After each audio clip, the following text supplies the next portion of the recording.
दोस्तों, स्वागत है आपका अपने channel youth power for study में। आज हम देखेंगे गुप्त काल। तो गुप्त काल पिछली क्लास में हमने देखा था कुषाण वंश।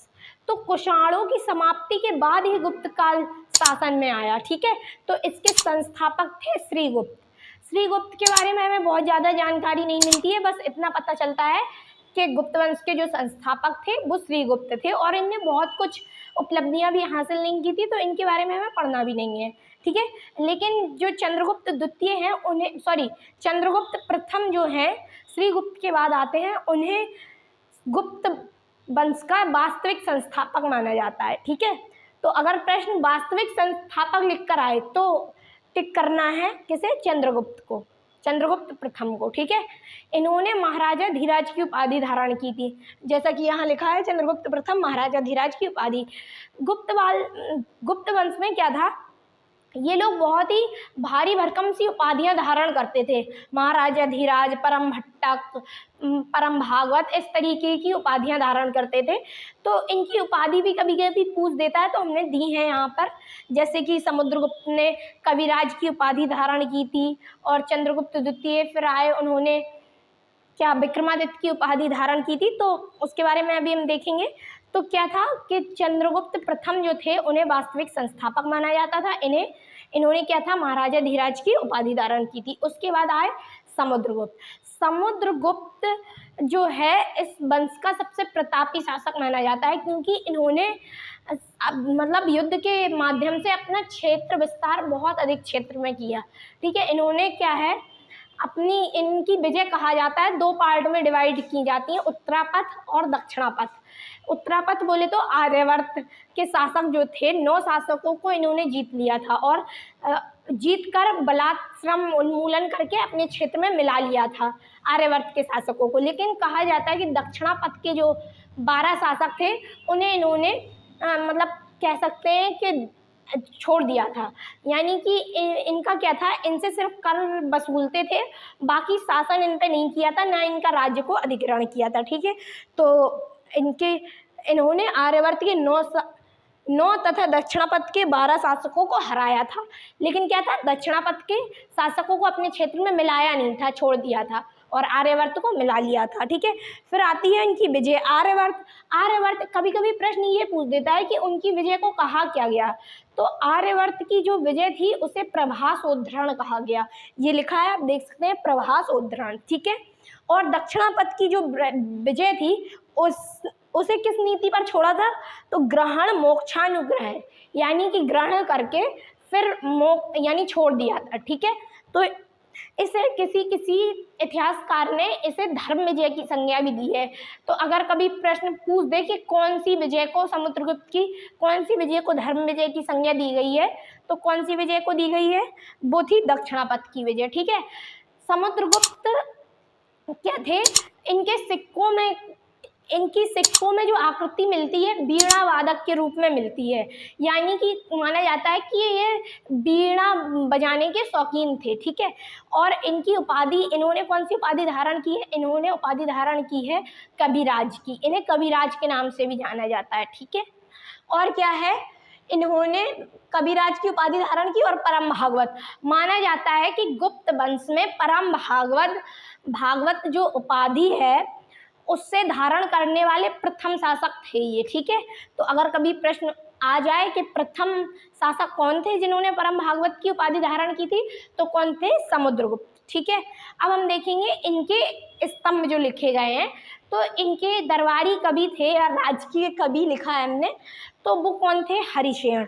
अगर प्रश्न कभी कभी वनडे एग्जाम में ये पूछ देता है कि हरिशेन किसके दरबारी कवि थे, तो किसके दरबारी कवि थे? समुद्रगुप्त के। ठीक है, इन्होंने प्रयाग प्रशस्ति में इनकी विजयों का वर्णन किया, यानी कि जो हरिशेन है उन्होंने प्रयाग प्रशस्ति जो अभिलेख है इलाहाबाद में, उन पर इनकी विजयों का उल्लेख किया है। ठीक है, और माना जाता है कि समुद्रगुप्त को क्या कहा जाता है?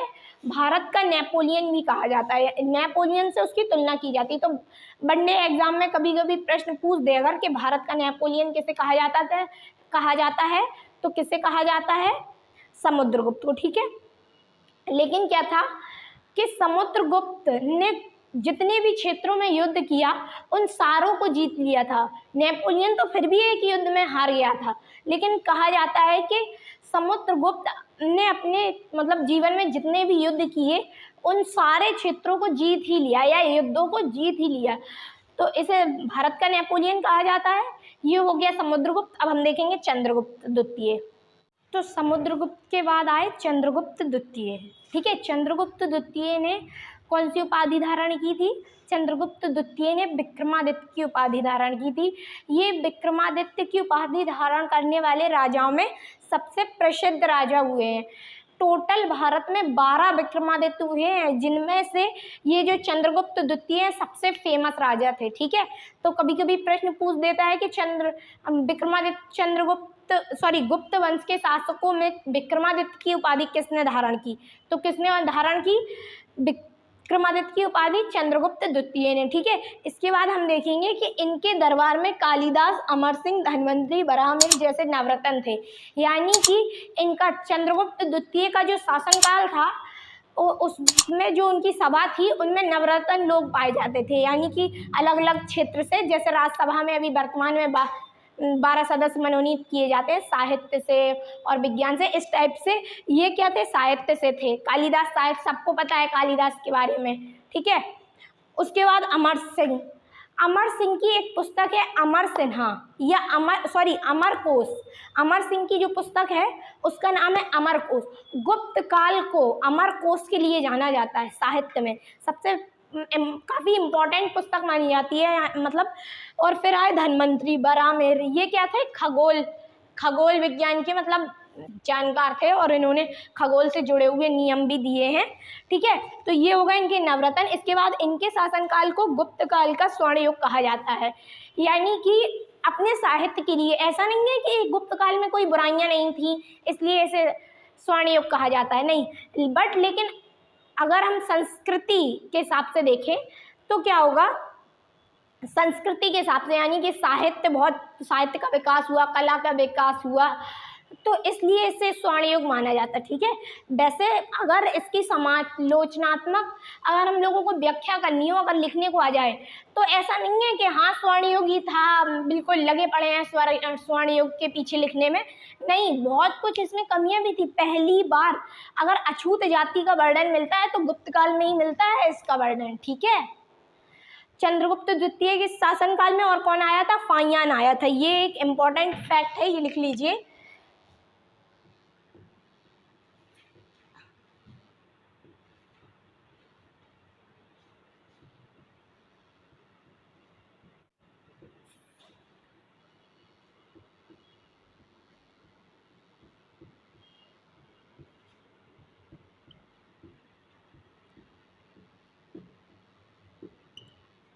क्योंकि प्रश्न कभी कभी ये पूछ देता है कि फाहियान किसके शासनकाल में आया, तो किसके शासनकाल में आया? चंद्रगुप्त द्वितीय के शासनकाल में। ठीक है, ये हो गया चंद्रगुप्त द्वितीय के शासनकाल में। तो फाहियान ने ही पहली बार चांडाल जाति का वर्णन किया था, यानी कि अछूतों का वर्णन किया था। चांडाल जाति मानी जाती थी कि ये गांव के बाहर रहती थी और मांस मदिरा वगैरह का क्रय विक्रय करती थी, उपभोग करती थी, इसलिए इसे गांव के बाहर ही रहने दिया जाता था। तो जिस समाज में लोगों को अछूत समझा जा रहा है, क्या उसे स्वर्ण काल कह सकते हैं? नहीं कह सकते। इसलिए अगर कभी समालोचनात्मक व्याख्या आ गई तो आपको एकदम हाँ स्वर्ण युग था, ये हुआ वो हुआ नहीं करना है, उसकी कमियां भी बतानी है। ठीक है, तो इसकी कमियां क्या थी? यहाँ अछूतों का पहली बार वर्णन मिला। ठीक है, शूद्रों को यहाँ पर जो धर्म ग्रंथ होते थे उन्हें पढ़ने की अनुमति नहीं थी, इसके बाद मिली। ठीक है, तो ये हो गए चंद्रगुप्त द्वितीय। चंद्रगुप्त द्वितीय के बाद आए कुमारगुप्त। कुमारगुप्त का शासनकाल इसलिए जाना जाता है क्योंकि कुमारगुप्त को नालंदा विश्वविद्यालय का संस्थापक माना जाता है। तो कभी अगर प्रश्न ये पूछ दे कि नालंदा विश्वविद्यालय के संस्थापक कौन थे, तो कौन थे? कुमारगुप्त। ठीक है, अब ये है स्कंदगुप्त के समय हूणों का आक्रमण, यानी कि कुमारगुप्त के समय क्या हो गया था? नालंदा विश्वविद्यालय की स्थापना हो गई थी।